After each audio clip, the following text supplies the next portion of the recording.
화재 참사가 난 지 한 달여 만에 경남 밀양의 한 병원에서 또다시 큰 불이 났습니다. 37명이 숨진 걸 비롯해 180명의 사상자가 발생했습니다. 불은 병원 1층에서 시작됐고 1층 응급실과 2층 병실에서 희생자가 많이 나왔습니다.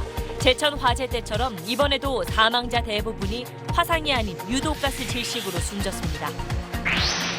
가까스로 탈출한 환자들은 짙은 연기로 비상구가 보이지 않는 상태에서 창문 등으로 겨우 빠져나왔다고 전했습니다. 당시에 긴박했던 상황을 들어봤습니다. 불이 난 병원엔 스프링클러가 설치돼 있지 않았습니다. 설치 의무 대상에서 빠져 있었던 건데 의료시설은 화재 대응을 위해 설치를 의무화해야 한다는 지적이 나옵니다. 병원 측은 정해진 법과 규정에 따라 소방점검을 문제없이 받았다고 주장했습니다. 그런데 이 소방점검 자체에 허점이 가득했습니다. 불길이 치솟는 화재 현장에서도 시민의식이 빛났습니다. 화재 발생 직후부터 밀양시민 수십 명이 달려와 구조에 앞장서면서 인명피해를 줄이는 데 힘을 보탰습니다. 국정원 자금을 불법 수수한 혐의로 검찰에 소환됐던 이상득 전 의원이 조사 시작 4시간 만에 집으로 돌아갔습니다. 건강이 좋지 않아 조사를 받기 힘들다고 한 건데 혐의는 전면 부인한 걸로 알려졌습니다. 대구에 살던 성범죄자가 위치 추적기를 버리고 서울로 올라온 뒤 30대 여성을 흉기로 찌르고 도주했습니다. 법무부의 보호관찰소는 위치 이탈 경보가 울린 뒤 10여 분이나 지나 출동했고 범행 당시엔 성범죄자의 위치를 파악하지 못했습니다. 단독 보도합니다.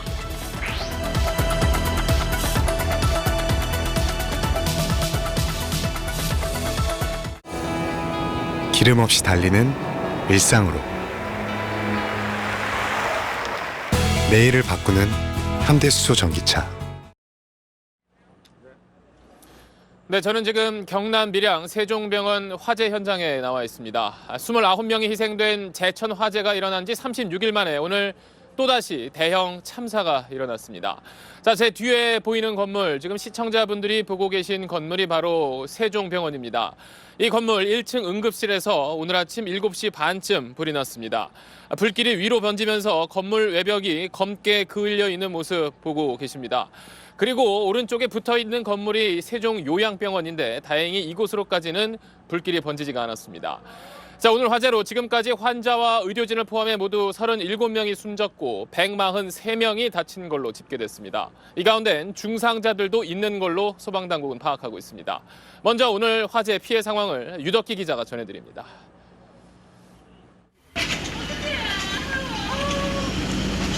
(5층짜리) 병원 건물이 시꺼먼 연기로 뒤덮였습니다. 병원 창문에 걸쳐진 소방 사다리를 타고 환자들이 아슬아슬하게 빠져나옵니다. 창문으로부터 내뿜어진 검은 연기는 탈출하는 환자를 삼키려 합니다. 소방 헬기도 동원돼 옥상을 통해 환자를 구조합니다. 오늘 아침 7시 32분 경남 밀양의 세종병원에서 불이 났다는 신고가 접수됐습니다. 이윽고 소방대가 도착했지만 1층 응급실 근처에서 시작된 불은 빠르게 번졌습니다. 불길이 본관에서 불길이 올라오더라고요. 병원부터 할머니, 할아버지들부터 구출을 하고 약 2시간 만에 큰 불은 잡혔지만 인명피해는 컸습니다. 지금까지 사망자 수만 37명, 부상자는 143명입니다. 35명은 신원이 파악되었고 2명은 지금 파악 중에 있습니다. 이 병원은 일반 병원과 요양병원이 가까이 붙어 있는 구조인데 불이 시작된 일반 병원 1층과 거동이 불편한 환자가 많았던 2층에서 사망자가 많았던 것으로 알려졌습니다. 소방당국은 오전 10시 반쯤 잔불까지 모두 껐지만 혹시 모를 상황에 대비해 건물 전체에 대한 정밀 수색을 계속 벌이고 있습니다. 경찰은 수사본부를 설치하고 병원 관계자와 피해자 등을 상대로 조사를 시작했습니다. SBS 유덕기입니다. 불이 난 직후 이곳 건물 전체가 연기와 유독가스로 가득 찼습니다. 불이 꺼진 지 이제 10시간가량 지났지만 이곳엔 아직도 매캐한 냄새가 남아 있습니다. 지난 제천 화재 때처럼 이번에도 사망자 대부분이 화상이 아니라 연기를 들이마셔 질식해 숨진 걸로 드러났습니다. 계속해서 한지연 기자입니다. 아래층에서 올라오는 시커먼 연기가 병원 건물 전체를 집어삼킵니다. 옆 건물 옥상에 대피한 사람도 꼼짝없이 연기에 갇혔습니다. 내부 CCTV 화면은 얼마 지나지 않아 아예 뿌연 연기만 보입니다. 불길은 2시간 만에 잡혔지만 계속 뿜어져 나온 유독성 연기가 인명피해를 키웠습니다. 숨진 희생자 대부분이 연기에 질식해 숨진 것으로 확인됐습니다. 질식사가 대부분 화상 환자는 별로 없었고 질식사가 대부분이었습니다. 실제로 불이 꺼진 뒤 병원 건물 외관을 보면 1층을 제외한 다른 층은 탄 흔적이 별로 보이지 않습니다. 1층 응급실 근처에서 불이 난 뒤 유독가스가 빠른 속도로 중앙계단을 타고 올라가면서 화를 키웠습니다. 1층에서 난 불로 1층 응급실과 2층 병실은 물론 5층 병실에서 희생자가 발생한 것도 이 때문입니다. 연기 상승 속도는 사람이 뛰는 것보다 훨씬 빠릅니다. 3 내지 5m 정도 속도가 되거든요. 화재로 인한 사망자는 전부가 그 연기로 인한 사망이라고 보면 됩니다. 화재 당시 나오는 유독가스는 잠시만 노출돼도 몸에 마비가 오는 등 치명적인 위험을 입을 수 있는 데다 특히 1층과 2층에 있던 환자가 고령이거나 거동이 불편해 연기에 더 취약했던 것으로 보입니다. SBS 한지연입니다. 오늘 불이 난 세종병원은 일반 환자를 치료하는 병원과 장기 요양 환자들이 입원해 있는 요양병원이 제 뒤에 보이는 것처럼 거의 붙어 있습니다. 이 불은 일반 병원 1층 응급실 쪽에서 시작이 됐는데 여기와 가까운 2층 입원실에서 희생자가 가장 많았습니다. 권혜리 기자입니다. 밀양세종병원은 1층에 응급실이 있고 2층부터 6층까지 100명이 입원해 있던 본관 일반 병원과 94명이 입원했던 별관 요양병원 두 동으로 이뤄져 있습니다. 사망자 37명은 대부분 불이 시작된 응급실이 있는 일반 병원의 2층과 3층, 5층에 입원해 있던 노인 환자들입니다. 일정 주 출입구로 진입할 수 없는 상황을 판단하고 즉시 이 세종병원의 양옆에 있는 2층에 복식 사다리를 전개하여 많은 인명을 이 2층으로 구조를 하였습니다.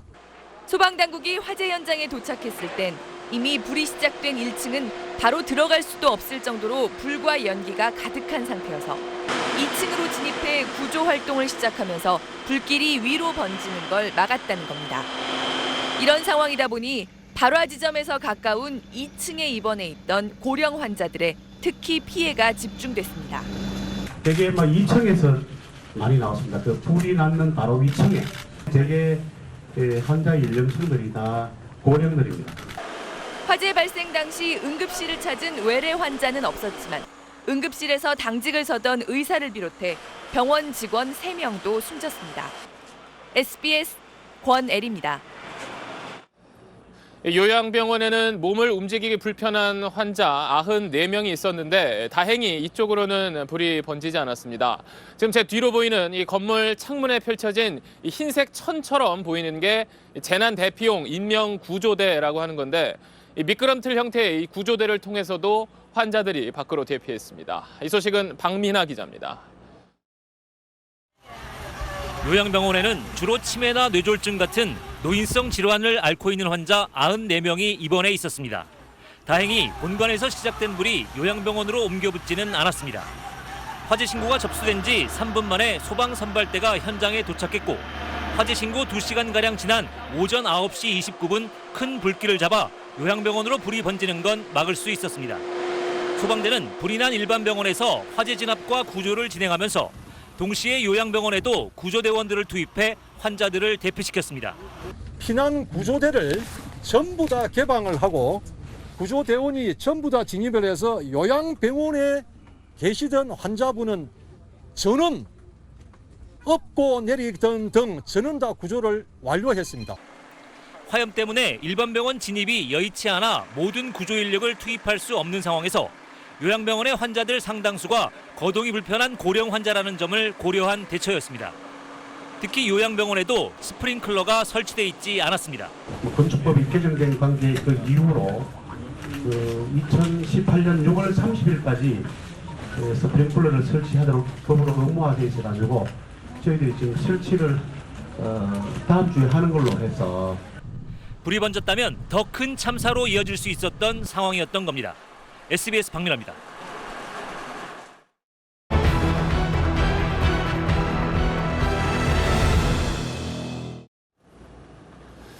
그럼 지금부터 오늘 화재 원인에 대해서 집중적으로 알아보겠습니다. 오늘 오전부터 이곳에서 취재한 박진호 현장 데스크와 이야기 나눠보겠습니다.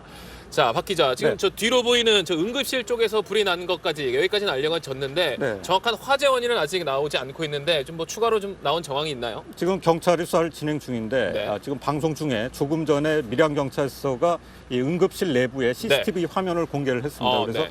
일단 응급실 내부에서 화재가 발생한 것은 분명해졌고요. 특히 응급실 뒤편에 있는 이 간호사 탈의실 부근에서 불이 난 것으로 그렇게 알려지고 있습니다. 그럼 현장 간호사들의 말은 이제 갑자기 불이 보였다는 네. 건데 이 말이 맞다면은 아마도 이제 냉난방기 이 두 대 중에 한 곳에 불이 났다 이런 이제 목격자들의 증언이 맞는 것으로 그렇게 추측이 되고 있습니다. 네. 그리고 1층에서 불이 났기 때문에 아무래도 대피하거나 또 구조 작업에도 어려움이 많았을 것 같은데 네. 목격자들은 뭐 어떻게 말을 하던가요? 아까 이제 설명을 해주셨지만 지금 이제 재난대표 응급 구조대가 보이는데 네. 지금 일반 병원 쪽 환자들은 이 불이 꺼진 상태에서 비상구도 보이지 않는 상황에서 그렇죠. 아주 가까스로 이 창문이나 옥상을 통해서 빠져나오는 그런 상황이었고요. 다행히 이제 요양병원 쪽에는 불이 번지지 않았기 때문에 역시 이제 응급 구조대를 통해서 비교적 이제 상대적으로 용이하게 빠져나올 수 있는 그런 상황이었습니다. 지금 보면 이제 3층이나 5층 이제 주로 고층 쪽에 이게 설치되어 있는데 저기서 네. 이제 안쪽에서 저걸 타고 이제 아래쪽으로 그렇습니다. 대피를 한 이게 거죠. 소방대원들이 밑에서 이제 이걸 잡아서 이렇게 각도를 만들어 주면은 터널처럼 안을 통해서 네. 이렇게 탈출을 하게 돼 있습니다. 그래서 다행히 이쪽 요양병원 쪽에서 오늘 피해가 없었고요. 네. 네, 알겠습니다. 잠시 뒤에 다시 이야기 나눠보겠습니다. 자, 방금 들으신 대로 불은 1층 응급실에서 시작이 돼서 중앙 계단을 타고 위쪽으로 번졌습니다. 방금 전해드린 대로 현재까지 화재 원인을 두고 온 경찰 조사가 진행되고 있는데 일부 목격자들은 응급실 안에서 전기 스파크가 튀었다 이렇게 말을 하고 있습니다. 이 소식은 전영우 기자가 전해드립니다. 1층 응급실에서 시작된 불은 급격히 건물 위쪽으로 번졌습니다. 1층에서부터 이 전층으로 중앙 계단이 있습니다. 이 중앙 계단을 통해서 화염이 급속하게 접촉하게 올라갈 수가 있었습니다. 소방당국이 불길이 3층으로 올라가는 건 겨우 막았지만 연기는 건물 꼭대기층까지 올라갔고 5층에서도 사망자가 생겼습니다. 불이 시작된 1층 응급실에서 연기가 올라가면서 보시는 것처럼 2층과 3층 벽면에까지 검게 그을렸습니다. 검게 그을린 응급실 내부 벽면과 집기들은 불이 밖이 아닌 실내에서 급격히 번졌던 사실을 보여줍니다. 불씨는 밖에서는 전혀 보이질 않았습니다. 1층 응급실 입구에서 연기가 나오기 시작했었고 연기로 아예 이 건물 자체를 다 완전 덮어버릴 정도로. 발화 지점에 대한 병원 관계자들의 진술은 엇갈립니다. 냉난방기 두 대에서 그 중에 한 곳에서 불이 났다는 얘기도 있고 그다음에 천장에서 전기 스파크에서 불이 났다는 얘기도 있고. 경찰은 국립과학수사연구원과 1차 현장 감식을 진행했고 내일은 소방당국과 2차 정밀 감식을 통해 화재 원인을 밝히는 데 집중할 계획입니다. SBS 전영우입니다. 처음 화재 신고가 접수된 오늘 아침 7시 32분부터 불길이 완전히 잡히고 또 구조 작업이 마무리되기까지는 3시간 정도 걸렸습니다. 소방당국의 설명을 토대로 오늘 화재를 시간대별로 곽상은 기자가 정리해봤습니다. 119의 다급한 목소리에 화재 신고가 접수된 건 아침 7시 32분이었습니다. 예, 세종병원입니다. 불 났습니다. 빨리 좀 와주세요. 어디 몇 층이에요? 세종병원 1층 응급실에. 가곡 119 안전센터 구조대가 3분 만에 현장에 도착했지만 상황은 훨씬 심각했습니다. 검은 연기가 새까맣게 올라왔어요. 처음부터. 우리 바깥에 있는 사람도 숨을 못 쉴 정도였으니까. 현장팀은 즉시 밀양 소방서 장비를 총동원하는 대응 1단계를 발령했고 화재 신고 10분 만인 7시 42분 경상남도 내 인접소방서의 인력과 장비를 총동원하는 대응 2단계가 발령됐습니다. 밀양 소방서 대원들은 세종병원을 중심으로 구조에 나섰고 다른 곳에서 온 구조대는 요양병원 쪽에서 인명구조 작업을 벌였습니다.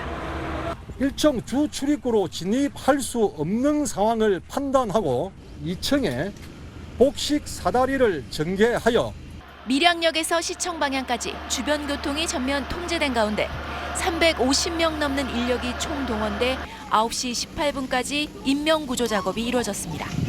2층에 있는 환자들을 밖으로 전부 구조를 하고 3층, 5층, 6층에 있는 환자 마찬가지로 대피는 완료하였습니다.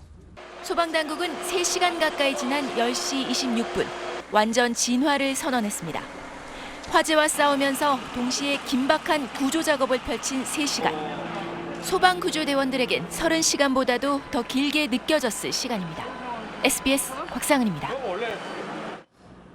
가까스로 탈출한 환자들 가운데는 시커먼 연기 때문에 비상구도 보이지 않는 상황에서 창문으로 겨우 빠져나온 사람들도 있었습니다.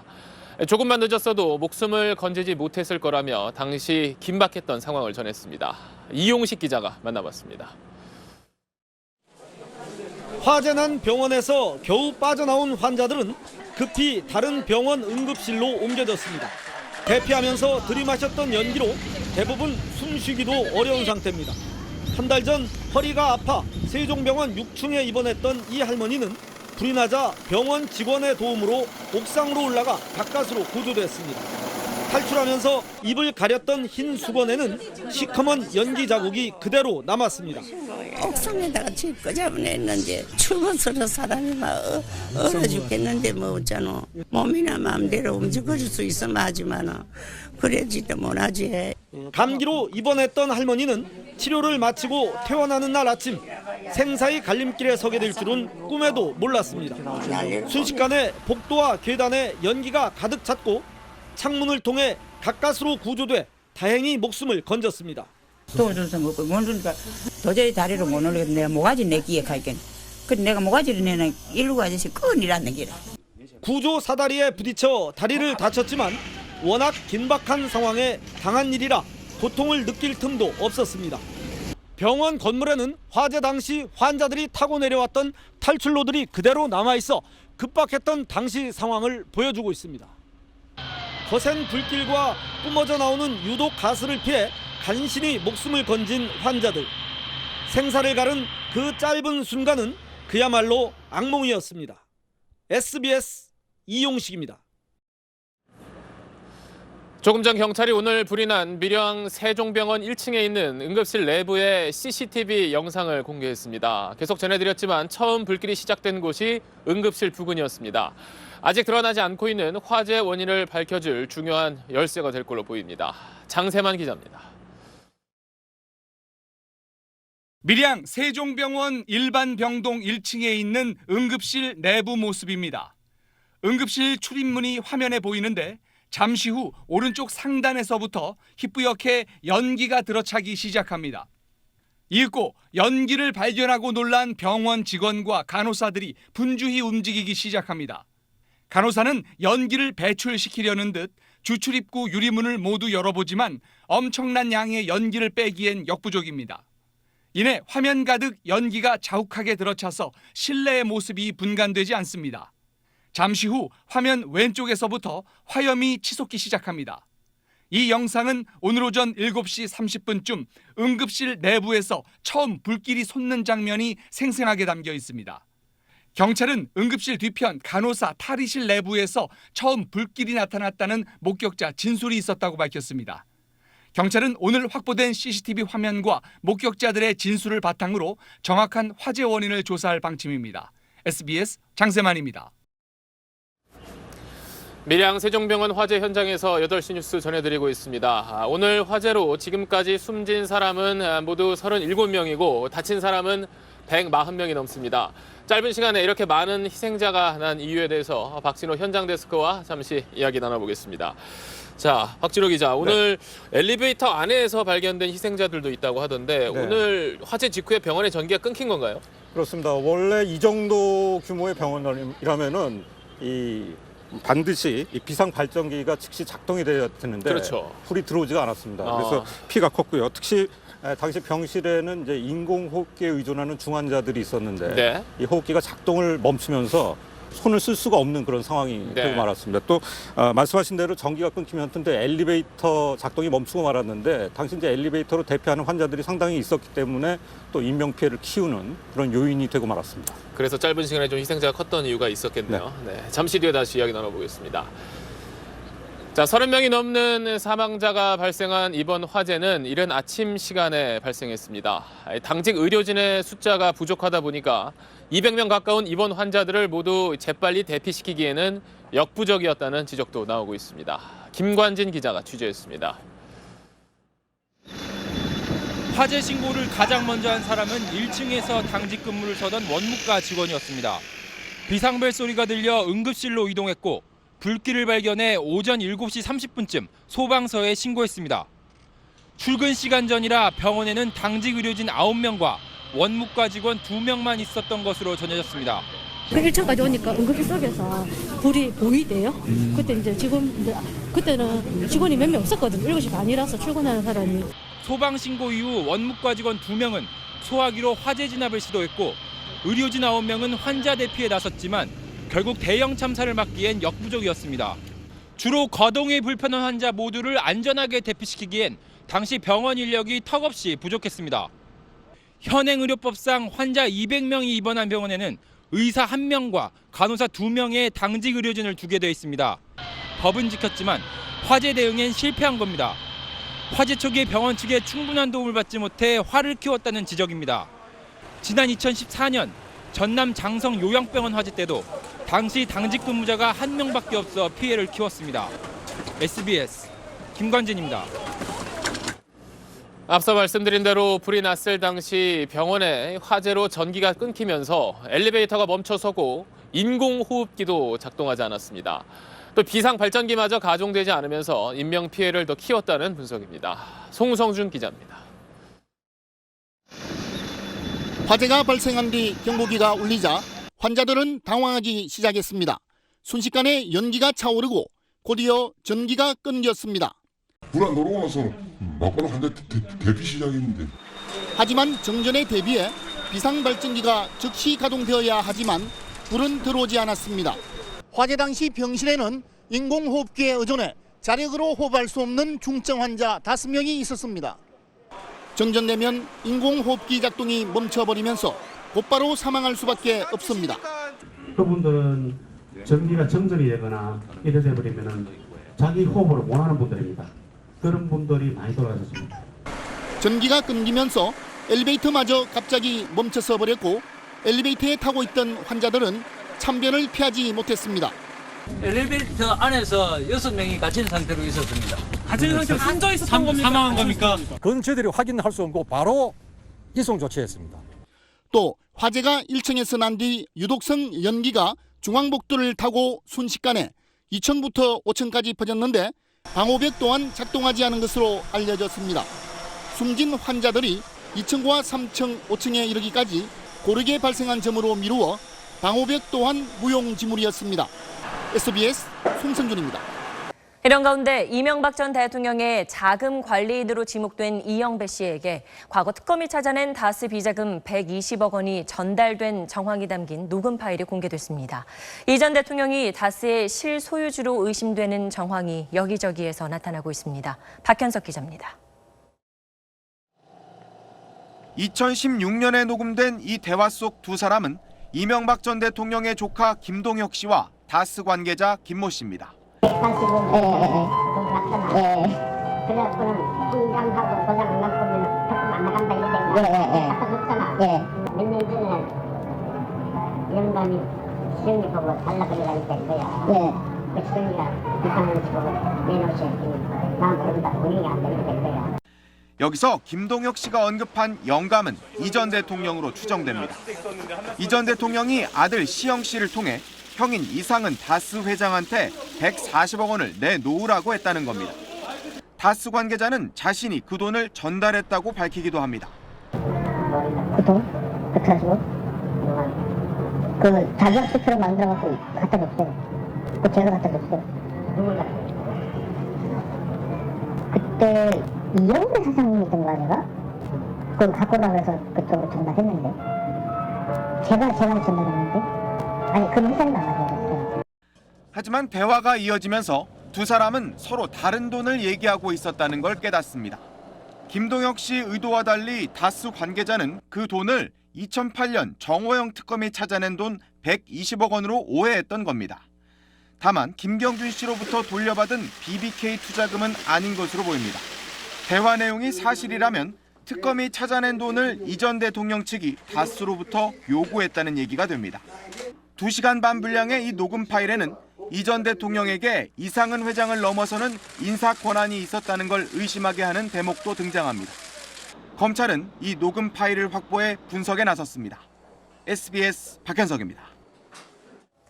국정원 자금을 불법 수수한 혐의로 오늘 오전 소환됐던 이상득 전 의원은 조사 시작 4시간 만에 집으로 돌아갔습니다.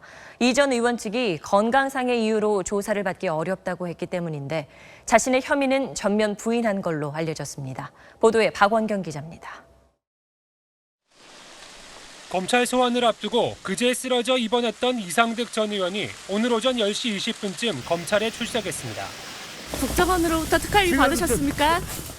2011년 초 억대의 국정원 자금을 불법 수수한 혐의를 받는 이 전 의원은 오늘 조사에서 혐의를 부인한 걸로 전해졌습니다. 조사할 내용은 많았지만 이 전 의원에 대한 조사는 4시간 만에 끝났습니다. 이 전 의원이 건강 문제로 더 이상 조사를 받기 어렵다고 밝힌 겁니다. 이 전 의원은 돌아갈 때도 취재진의 질문에 입을 굳게 다물었습니다. 국정원에서 돈 받으신 거는 좀 어떻게 된 겁니까? 검찰은 지난 2011년 국정원 직원의 인도네시아 특사단 숙소 침입 사건으로 원세훈 전 국정원장에 대한 파면 요구가 거세지자 이를 무마해달라는 청탁과 함께 국정원이 이 전 의원에게 돈을 건넨 것으로 보고 있습니다.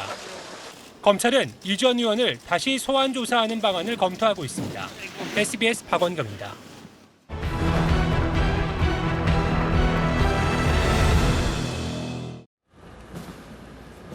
네, 다시 밀양 세종병원 화재 현장입니다. 지금 이곳에선 소방 인력들이 내부로 들어가서 막바지 정리 작업을 하고 있습니다. 그럼 오늘 화재 직후에 소방당국의 대응은 적절했는지, 또 병원 자체적으로 안전 대비 시설에 문제는 없었는지 박진호 현장 취재팀장과 다시 이야기해 보겠습니다.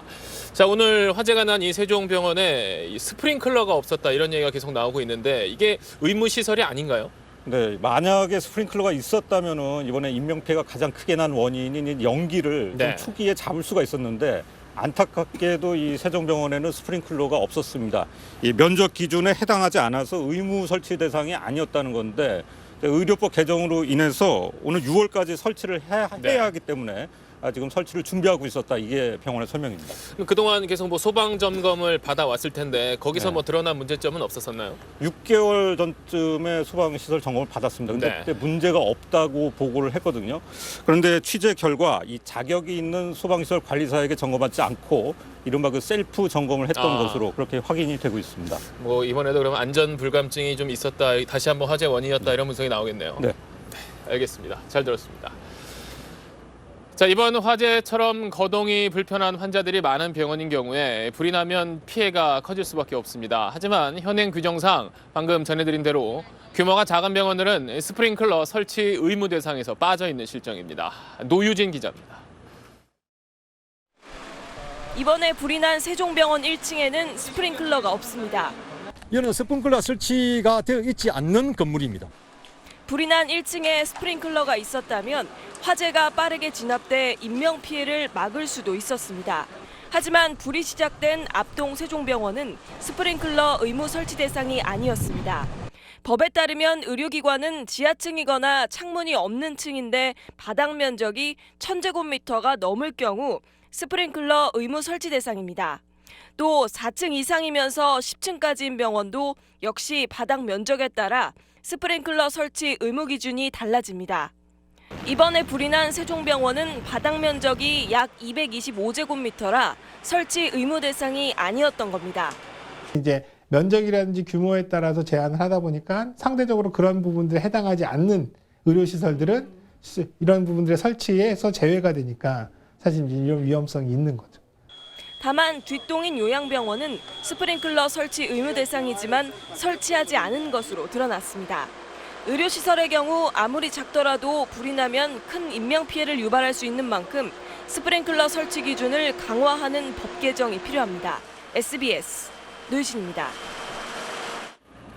네, 문제는 또 있었습니다. 병원 측은 정해진 법과 규정에 따라서 소방 점검을 문제 없이 받았다고 말했습니다. 그런데 이 소방 점검 자체에도 허점이 가득했습니다. 이 소식은 이혜미 기자가 취재했습니다. 병원 관계자는 현장 브리핑에서 소방 점검 절차를 지켰다고 말했습니다. 이제까지 소방 점검이라든지 저희들이 다 받았습니다. 병원 측은 6개월쯤 전에 소방 시설을 점검한 뒤 문제가 없다고 보고한 것으로 알려졌습니다. 그러나 이 병원은 전문 자격이 있는 소방시설 관리사에게 점검을 의뢰하지 않고 셀프 점검을 한 것으로 확인됐습니다. 현행법상 일정 규모 이상 특정 설비를 갖춘 시설에 한해서만 관리업체를 통한 점검을 의무화하고 있기 때문입니다. 셀프 점검이요. 관계인이 서류만 해서 내는 거죠. 실제 점검도 안 하고 그냥 서류만 제출하는 거죠. 최대 60만 원 정도 하는 검사비를 아끼기 위해 건물 관리자가 자체 점검을 하다 보니 소방점검은 실효성을 거두기 어렵습니다. 점검도 1년에 딱 한 번뿐입니다. 한 50일 이상은 소방시설이 고장 났다고 하더라도 무방비로 노출되는 그런 문제점이 발생되게 되는 것입니다. 세종병원은 2주 전 실시된 소방특별조사에서 피난기구와 관련한 문제점이 드러나 시정명령 조치를 받기도 했습니다. 문제가 없다던 소방점검의 부실 점검 여부를 따져봐야 하는 이유입니다. SBS 이혜미입니다. 오늘 불이 난 직후 1층 응급실에서 뿜어져 나오는 연기 때문에 이 대피는 물론 소방대원들의 건물 진입까지 어려운 상황이었습니다. 그래서 이 소방대원들을 둘로 나눠서 한 팀은 이 뒤쪽에 있는 요양병원 구조에 집중을 했습니다. 그런데 이 때문에 원래 이 불이 난 건물에 투입될 구조 인력이 좀 부족했던 게 아니냐는 지적도 나오고 있습니다. 보도에 안상우 기자입니다. 사다리에 의지해 병원 건물에서 빠져나오려는 순간 검은 연기가 뒤덮습니다.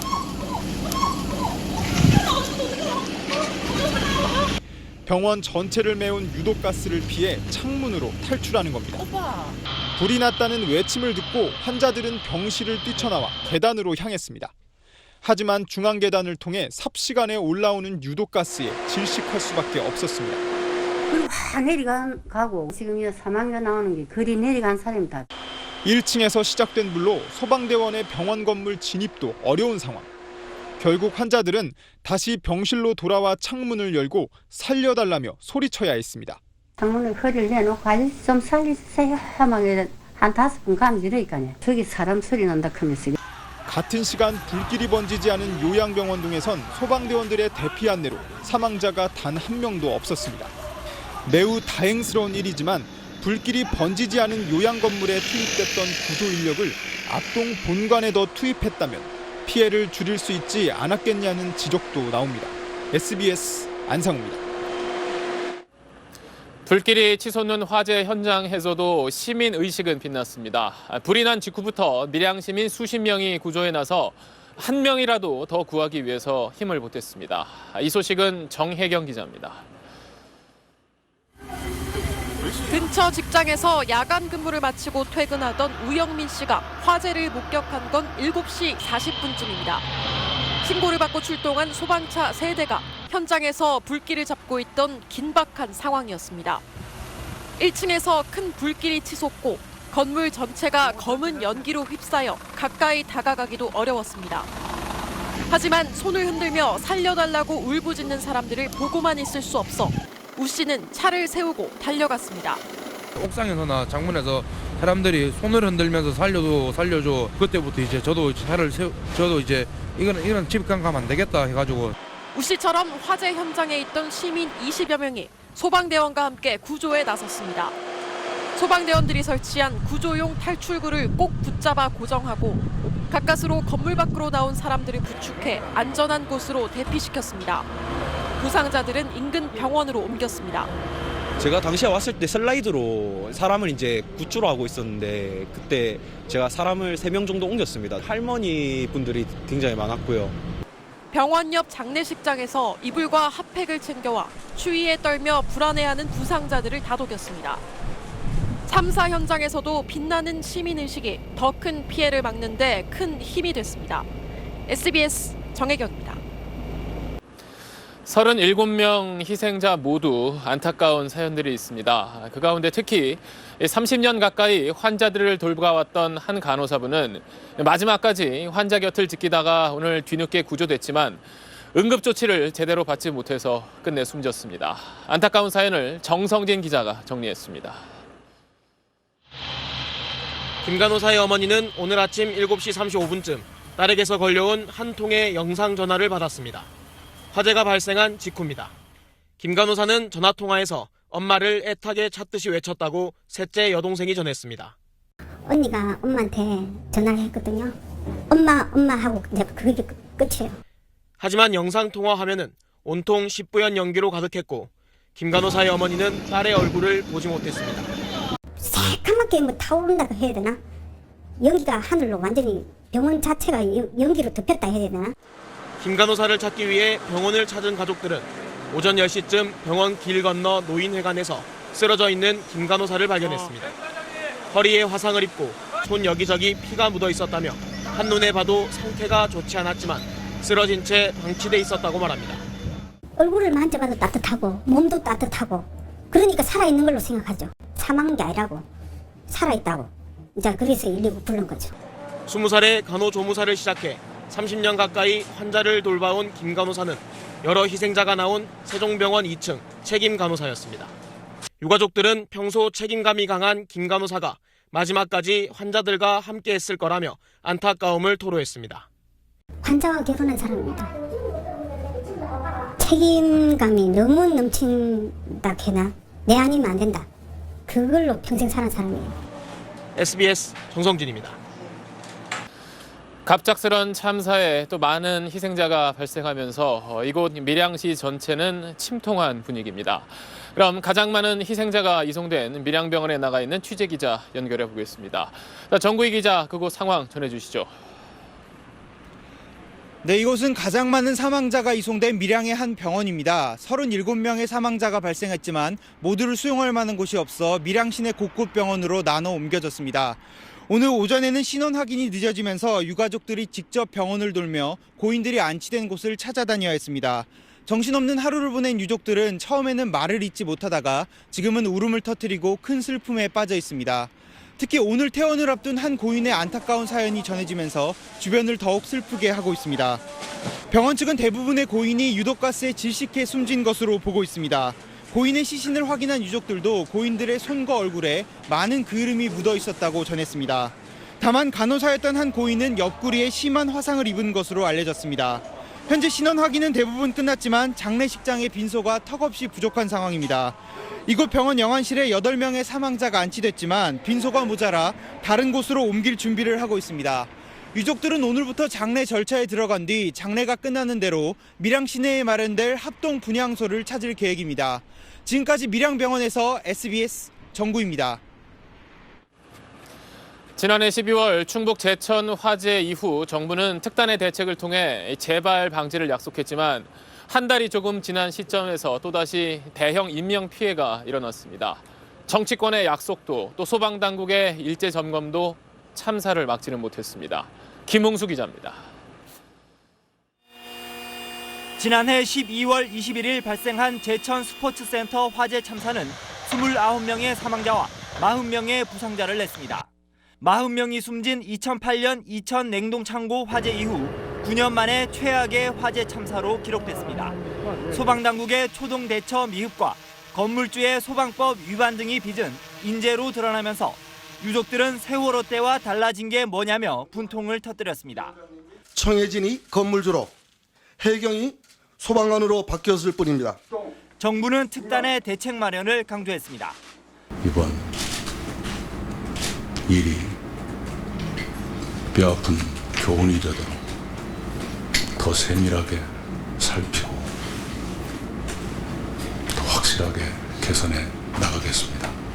정치권도 소방차의 현장 접근성 확보 등 소방 관련법에 조속한 처리를 약속했고 소방당국도 다중시설에 대한 일제 점검과 함께 초동 대처 능력을 높이기 위한 민관 합동 TF까지 구성해 운영에 들어갔지만 36일 만에 더 큰 참사가 재발했습니다.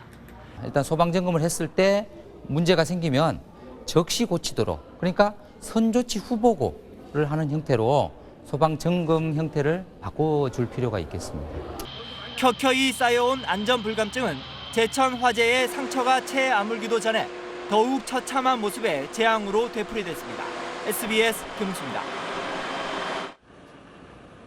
이렇게 이딴 참사에 문재인 대통령은 안타까움을 금할 수 없다고 말했습니다. 오늘 이곳 현장을 찾은 이낙연 국무총리와 김부겸 장관도 줄줄이 고개를 숙였습니다. 이 소식은 정유미 기자입니다. 오전 8시 8분 첫 보고를 받은 문재인 대통령은 긴급 수석보좌관 회의를 소집했습니다. 문 대통령은 회의에서 제천 화재에 이어 또 큰 인명피해가 난 데 대해 안타까움을 금할 수 없다며 총리를 중심으로 한 범정부 대응을 지시했습니다. 범정부 차원의 역량을 총결집하여 지원 대책을 마련할 것을 지시했습니다. 이낙연 총리는 사고가 난 밀양으로 갔습니다. 국민 여러분께 다시는 이런 일이 없도록 하겠다는 말씀을 드린 처지라 똑같은 말씀을 드리기가 면목이 없습니다. 관련 부처들의 원인과 책임을 철저히 규명하라고 강조했습니다. 정부는 병원에서 발생한 참사인 만큼 보건복지부가 수습본부를 구성하고 행정안전부가 지원본부를 맡기로 했습니다. 현장에 달려온 김부겸 행정안전부 장관도 많은 인명피해가 발생해 죄송하다며 고개를 숙였습니다. SBS 정유미입니다. 다음 소식입니다. 평창 동계올림픽 남북 단일팀을 이룰 북한 여자 아이스하키 선수들이 어제 우리 선수촌에 입소했죠. 적응 모습이 사진으로 공개됐습니다. 우리 측 선발대가 둘러본 마식령 스키장 영상도 함께 보시죠. 김아연 기자입니다. 머리 감독이 지켜보는 가운데 빙상장을 누비는 북한 선수들. 우리 코치진 설명에도 귀 기울이고 우리 선수단 훈련도 참관하면서 이틀 뒤 합동훈련에 대비하고 있습니다. 선수들 상견례도 있었습니다. 긴장한 표정으로 상기된 얼굴로 말하는 북한 선수단을 향해 우리 선수들은 미소와 박수로 화답했습니다. 북한 선수 1명당 남한 선수 2명이부터 전술을 설명해주고 있는데 머리 감독은 북한 선수들의 이해도가 높다고 말한 것으로 전해졌습니다. 금강산 문화행사와 마식령 스키장 공동훈련 준비도 진행되고 있습니다. 어제 귀환한 우리 선발대가 촬영한 영상을 보면 스키장의 곤돌라도 정상 가동되고 있고 스케이트를 타거나 스키를 타는 사람들도 간간히 볼 수 있습니다. 선수들이 항공편으로 갈 경우 이용할 원산의 갈마 비행장도 비교적 현대식 시설을 갖췄습니다. 공항 내 해산물 식당 등 부대 시설도 깔끔하게 단장돼 있습니다. 통일부는 스키장이 훈련하는데 문제가 없어 보였다고 평가했습니다. 합동 문화행사는 다음 달 4일 금강산 문화회관에서 열릴 전망인데 우리 측 공연에는 K-팝을 넣는 것도 검토하고 있습니다. 또 관객은 남과 북이 반씩 채워 우리 측은 약 300명의 관람단이 북한을 방문하게 될 걸로 보입니다. SBS 김아영입니다. 전자발찌를 한 성범죄자가 대구에서 서울까지 이동해 30대 여성에게 흉기를 휘둘렀습니다. 남성이 위치 추적기를 버리고 가면서 곧바로 경보가 울렸지만 보호관찰소의 출동은 늦었고 이틀 뒤 서울에서 칼부림이 있은 뒤에야 행방을 파악한 겁니다. 이현영 기자의 단독 보도입니다. 이틀 전 새벽 남녀가 편의점을 들른 뒤 모텔로 들어갑니다. 7시간이 지나서 경찰과 구급차가 급히 모텔로 들어옵니다. 피의자는 이곳 모텔 객실에서 피해 여성을 흉기로 찌른 뒤 도주했습니다. 성관계를 거부한다는 게 이유였습니다. 이틀 만에 붙잡힌 피의자 48살 주모 씨는 2번의 청소년 강제추행을 포함한 전과 17범입니다. 전자발찌 부착 대상자인데 범행 당시 주 씨는 전자발찌도 떼버린 상태였습니다. 성범죄자는 전자발찌와 휴대용 위치 추적기를 함께 갖고 다녀야 합니다. 위치 추적기와 전자발찌가 7m 이상 떨어지면 지역 관제센터에 경보가 전달되고 가까운 보호관찰소에서 출동합니다. 하지만 주 씨는 지난 22일 위치 추적기를 대구 집에 놓고 서울로 향했습니다. 바로 경보가 울렸지만 보호관찰소는 12분이 지나서야 출동했습니다. 고의가 아니라 실수로 두고 이렇게 나가는 경우가 있어요. 전화를 딱 해보면 실수했는데 이렇게 하는 경우가 대부분이에요. 반 시간이나 넘겨 낮 12시에 주씨 거처에 온 보호관찰소는 2시간 뒤에야 경찰에 공조를 요청했습니다. 그러고도 이틀이 지나서 주씨가 범행을 저지른 날 서울로 간 사실을 알아차렸습니다. 주씨는 서울에선 전자발찌마저 떼버리고 활보했습니다. 법무부는 위치 추적기에만 GPS 기능이 있어 전자발찌만으로는 성범죄자의 위치를 전혀 알 수 없다고 해명했습니다. SBS 이현영입니다.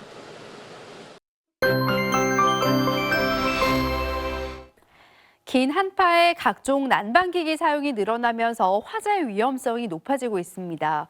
화재 사고가 난 밀양 지역도 건조경보가 이어지고 있는데요. 건조특보는 점점 더 확대 강화되고 있습니다. 각별히 화재 예방에 유의하셔야겠습니다. 주말에도 한파는 계속되겠습니다. 내일 또다시 서울의 아침 기온은 영하 15도 한파까지 내려가겠습니다. 물론 어제 오늘 정도는 아니지만 주말 내내 평년 기온을 밑도는 강추위가 이어지겠습니다.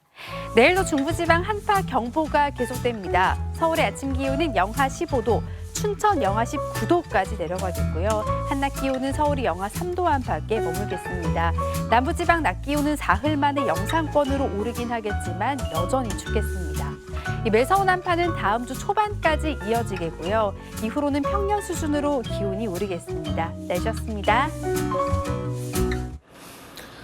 네, 오늘 화재로 37명이 숨지고 140명 넘게 다쳤습니다. 삼가 고인의 명복을 빌겠습니다. 또 부상자들의 빠른 쾌유도 함께 기원합니다. 밀양 세종병원 화재 현장에서 전해드린 오늘 8시 뉴스 여기서 마치겠습니다.